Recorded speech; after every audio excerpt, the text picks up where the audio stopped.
हाल ही में उत्तराखंड हाईकोर्ट ने बागेश्वर में खड़िया खनन पर रोक लगा दी।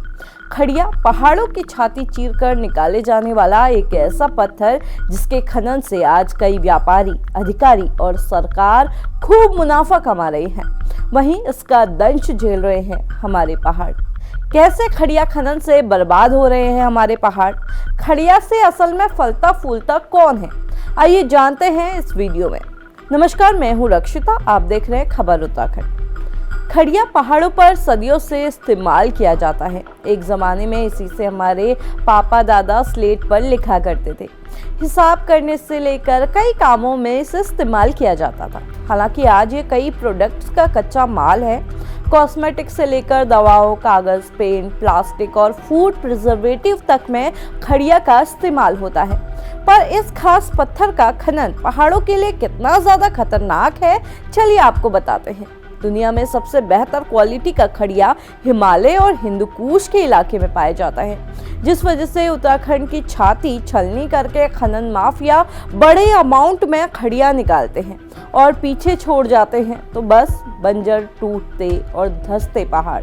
1970 से 80 के दशक में एक दो खदानों से शुरू हुआ ये खनन का कारोबार पिछले 4 दशकों में इतनी तेजी से फला फूला कि सारे पहाड़ खोद डाले गए।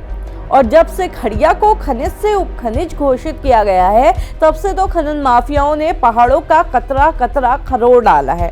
बात करें बागेश्वर की, तो एक अनुमान के मुताबिक आज बागेश्वर में 200 से ज्यादा माइन स्वीकृत है, जिसका कारोबार अरबों का है, लेकिन कागजों पर ये बस करोड़ों का ही दिखाया जाता है। मोटा मोटी आपको बताएं तो खड़िया का एक दिन का कारोबार 1 करोड़ रुपए होता है। इसके अलावा एक नियम ये है कि जहां भी खड़िया खनन होगा वहां प्रॉफिट का एक तय हिस्सा रॉयल्टी के रूप में प्रभावित खनन इलाके के विकास में लगाया जाएगा। अब क्योंकि खनन का सही आंकड़ा सामने नहीं आता, तो रॉयल्टी भी उसी आंकड़े के हिसाब से तय कर दी जाती है जो सरकारी दस्तावेजों में दर्ज है। और इस गोरख धंधे से मुनाफा कुछ ही लोगों को होता है, जिसे खनन कारोबारियों, अधिकारियों और नेताओं में बांट दिया जाता है।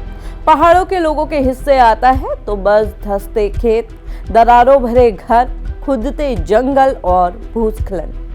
अब जब आप ये समझ ही गए हैं कि आखिर इस खनन से असली मुनाफा किससे हो रहा है, तो अब चलिए आपको बताते हैं कि कैसे खड़िया खनन हमारे पहाड़ को बर्बाद कर रहा है। जब खनन किया जाता है तो उसमें कई तरह के विस्फोटकों और जेसीबी का इस्तेमाल होता है, जिससे पहाड़ कमजोर हो रहे हैं और दरकने लगे हैं। इसकी चपेट में कई लोगों के खेत और घर भी आने लगे हैं। बात करें बागेश्वर की, तो यहाँ लोगों के घर में दरारें आ गई हैं। इनके घर, खेत धंसने लगे हैं। आलम यह है कि कई लोगों ने यहाँ से पलायन कर लिया है और जो लोग गाँव में रह गए हैं वो डर के साए में जीने को मजबूर है। इसके अलावा खनन के वक्त भूमि स्वामी और माइनिंग ओनर के बीच एक एग्रीमेंट होता है कि जब माइनिंग पूरी हो जाएगी तो इस जमीन को माइनिंग ओनर दोबारा से कृषि भूमि बनाकर लौटा देगा। एक अनुमान के मुताबिक 1 टन खड़िया से 40 या 50 टन तक का मलबा निकलता है और इस मलबे को या तो नदियों में डंप कर दिया जाता है या फिर इसे एक जगह इकट्ठा कर दिया जाता है। अब नदियों की बात करें तो खनन से निकले इस मलबे को नदियों में डंप करने की वजह से यहाँ न जाने अब तक कितनी नदियाँ सूख चुकी हैं या उनका जलस्तर भी कम हो गया है। और वहीं ये जो मलबे के पहाड़ खड़े कर दिए जाते हैं, इन्हें माइनिंग ओनर्स ऐसे ही छोड़ के चले जाते हैं बिना यहाँ की परवाह किए। और अगर अब आप उस एग्रीमेंट के बारे में सोच रहे हैं तो कृषि भूमि तो नहीं, लेकिन माइनिंग ओनर्स यहाँ रेतीली गड्ढों भरी जमीन, सूखी नदियाँ जरूर छोड़ जाते हैं। खड़िया खनन से हो रहे नुकसान का बागेश्वर के लोग लंबे समय से विरोध कर रहे हैं, लेकिन इसके बावजूद ये हो रहा है। खड़िया की इन खदानों में काम करने वाले मजदूर फेफड़ों समेत कई बीमारियों से जूझते हैं। अगर ऐसे में वो मर जाते हैं तो उनको किसी तरह का मुआवजा भी नहीं मिल पाता। हर साल खड़िया की इन खदानों में काम करने बिहार, नेपाल और यूपी जैसी जगहों से आए कई मजदूर कई बार अपने घर वापस नहीं लौट पाते हैं। कई बार मजदूरों की मौत की जानकारी भी मिलती है।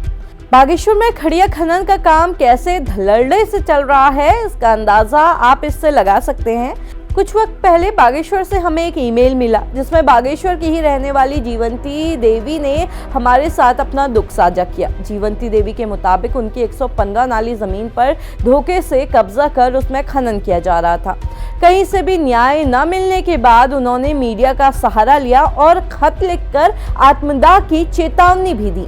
हमारी खबर के बाद इस मामले का संज्ञान जरूर लिया गया, लेकिन ये वहां का सिर्फ एक केस है। ऐसे ही न जाने कितने लोग पहाड़ों में खनन का दंश झेल रहे हैं। किसी के घरों में दरारें आ गई हैं तो किसी के घर धंसते चले जा रहे हैं और वो लोग सर्द रातों में छत से टपकते पानी के बीच अपनी इदरी से बाहर देख रहे होते हैं माफियाओं को खरोड़ते हुए अपने पहाड़। और आए दिन सामने आती शिकायतों के बावजूद दिल्ली देहरादून में बैठे अधिकारी यहां लगातार खड़िया की नई खदानों को स्वीकृति देते रहते हैं।